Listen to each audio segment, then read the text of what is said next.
God of War 2018 is one of the most critically acclaimed games of that year and also won multiple Game of the Year awards, cementing it as one of the games that sets a new precedent for how video games should be developed.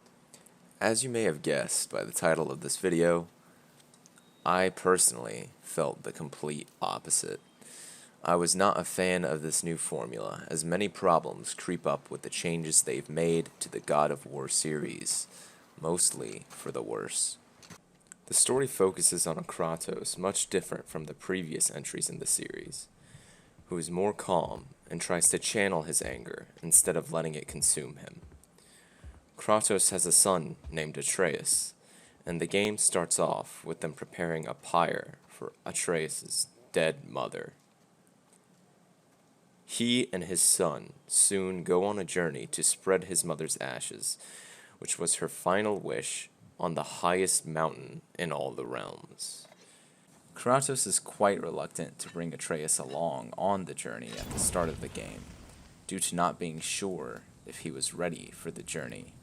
The relationship between Kratos and Atreus is nice to watch play out, with some pretty funny interactions tossed in here and there in the game. What are we hunting? You are hunting deer. Which way? In the direction of deer. Okay, this way. Kratos struggling with his past as a Greek god and wanting to teach his son to be better than how he once was is also extremely compelling. And I think the introduction does a great job of introducing us to the relationship between Kratos and Atreus. The graphics are also some of the most spectacular I've seen in a video game, with this forest environment, one that still sticks out fondly in my memory. Absolutely breathtaking. See for yourself.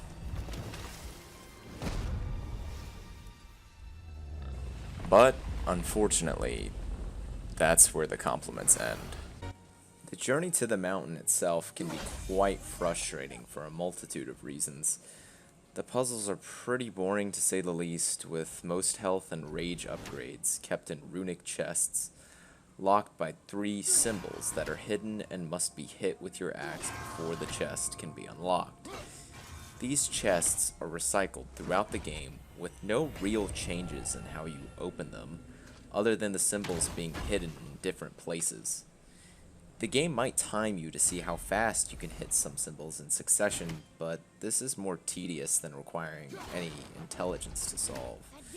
There are also so many fetch quests in this game that are so frustrating to have to deal with. Now, I'm not saying fetch quests aren't present in pretty much any other AAA game, but they are so obnoxious in the God of War reboot that they stood out to me like a sore thumb. It's like I'm playing Dragon Quest in a God of War game. There's one huge point in the game where this flaw stood out to me the most. You finally travel all the way up the mountain just to be blocked by a black mist, which makes you have to traverse to a whole other realm just to get the mythical object, which Kratos is currently holding, to dissipate said mist. Okay, fine game. I'll give you a pass there.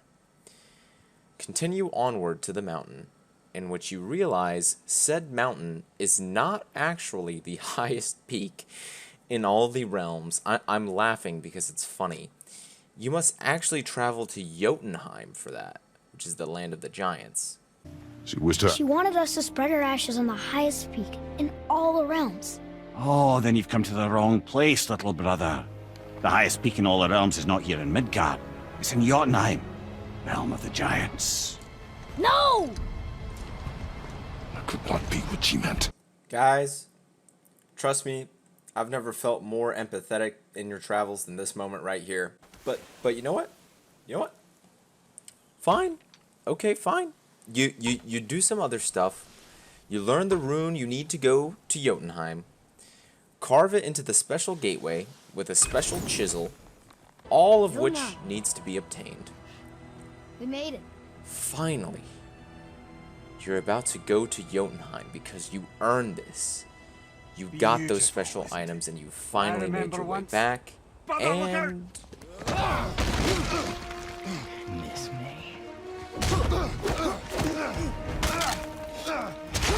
Damn, Kratos, you're getting shit beat out of you. What the hell? There you go. Okay. Alright. Wait, what are you? Oh my god. No! You broke the gate! Man, even Atreus knows how stupid that is. Stupid son of a bitch. Honestly, are you guys trying to make me like the bad guy? So all your hard work just goes out the window, and you have to figure out another way to Jotunheim. Typical. That was the most obnoxious series of events I've ever had to deal with. But moving on to my next point, let's talk about the combat. The combat in this game is absolutely atrocious, with a lot of the fault lying in the over-the-shoulder camera style that someone at Santa Monica Studios thought was a good idea in a God of War game. In the original God of War games, the camera was far out enough so that you could see all of your enemies as well as Kratos' full body, so that no oncoming attack was unseeable. Now that the camera is so close to Kratos that all I can admire is his wide frame, this leaves no room to see enemies to the side or behind Kratos. So then, problem number 1, you can only see what's directly in front of you. Problem number 2, the developers try to remedy this by showing indicators where an attack will be coming. The ones most immediate will flash red, meaning you'd better dodge. Atreus can also occasionally shout out, "Behind you!" when you are about to be hit from behind. There are 2 methods of dodging: a sidestep, which allows for quick retaliation, but requires more precise timing, and a roll, which requires less precise timing, but does not allow for quick retaliation. I don't really mind this method of dodging, but I do mind the way I'm being told when I'm being attacked. It's not like I can properly time a dodge when I can't see an oncoming attack animation, even if there is an annoying attack indicator trying to make up for that shortcoming. Problem number 3, runic attacks. These are pretty cool to use and can be used strategically depending on the situation you're in. I actually kind of enjoyed these, but what's most annoying to me here is that you're not invulnerable while in the attack animation with these runic attacks. Apparently there are exceptions to this rule where some actually do have invincibility frames, but at that point, why not just give all runic attacks iframes? Near the point where an animation for runic attack ends, you still can't really dodge. You can be hit by an unexpected attack that occurred after your startup with the runic attack. The most effective way to win a fight is hide behind your shield and let Atreus do all the work, simply because the runic attacks sometimes just leave you to be way too vulnerable. Problem number 4. The weapon types are lacking in this game. There's a total of 3 weapons throughout the entire game. Yeah, remember all the cool weapons you had in 3? Hercules Cestus, the Claws of Hades, the Nemesis Whip, the Boots of Hermes, to name a few. This variety made combat fun, and now there's no variety. The runic attacks try and remedy this, but they're not as fleshed out as any of the other weapon types in pretty much any other God of War game. I got pretty sick of using the axe for most of the game, and by the time you get the Blades of Chaos, you've definitely passed the halfway point. All these problems are especially exacerbated on higher difficulties, so do yourself a favor and play on the standard difficulty. Finally, this brings us to problem number 5. A gear-based progression system. I personally hated that this was put in the game. Enemies that have a higher gear level than you are simply unbeatable. You can and will be one-shot by enemies if you try going to explore an area too early, which is fine. I can deal with that. But what I can't deal with is how easy it is to get hit with all the problems that the combat system has that I mentioned previously. You cannot skill your way around hard-to-do side quests. If you're not strong enough, go back and do more of the main story, then come back. I learned that the hard way. Also, doing these side quests don't give you enough of a reward to make you want to complete them. Some are definitely enjoyable to do just to hear more dialogue between Kratos and Atreus, but I didn't go out of my way to complete them. The last point I want to make should be short and sweet. The beginning of this game started off very strong, with an epic boss fight that left me wanting more, ready for the next encounter and to finally start this journey with Atreus.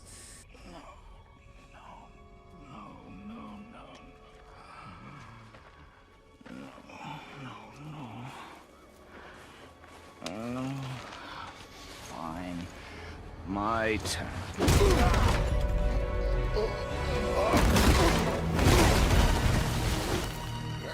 I felt very different by the end. Turn back now if you don't want spoilers for who the final boss is in this game. The first boss you encounter is also the final boss, and you fight him a total of 3 times. 90% of the other bosses in this game are pretty much copy-paste troll bosses that you fight in the same way with slight variations against certain trolls. For example, this is the first boss fight. Here's the second. And here's one of the late game boss troll fights. Are you all noticing a pattern? They're all pretty much the same. Not to mention the uninspired boss rush near the very end of the game. I mean, the game just pulls me in with a great introduction and then it's just like...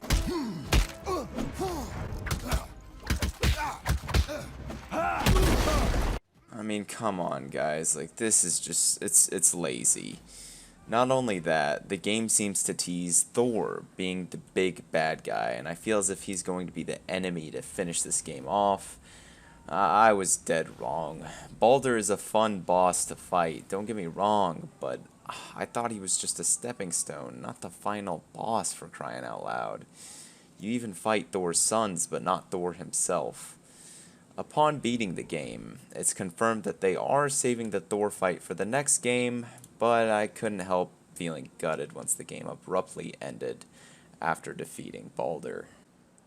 For all these reasons and more, this God of War reboot was by far the worst God of War game I have ever played, which doesn't make it a bad game, just not the best God of War game. For those of you that like the game, I apologize for ripping into this game so hard, but this reboot left a bad taste in my mouth, especially with as strong of a start as this game had. It was wasted potential, in my opinion. Let me know down in the comments below what you guys thought about the God of War reboot. Did you enjoy the game, or did you dislike it as much as I did? If you did like or dislike it, what are some of the main aspects that you enjoyed? I'm very interested in hearing about your opinions, as I feel most felt differently about this game than I did. Regardless, I hope you guys enjoyed, and as always, make sure to subscribe to see more videos that involve in-depth game analysis. I will see you guys in the next one.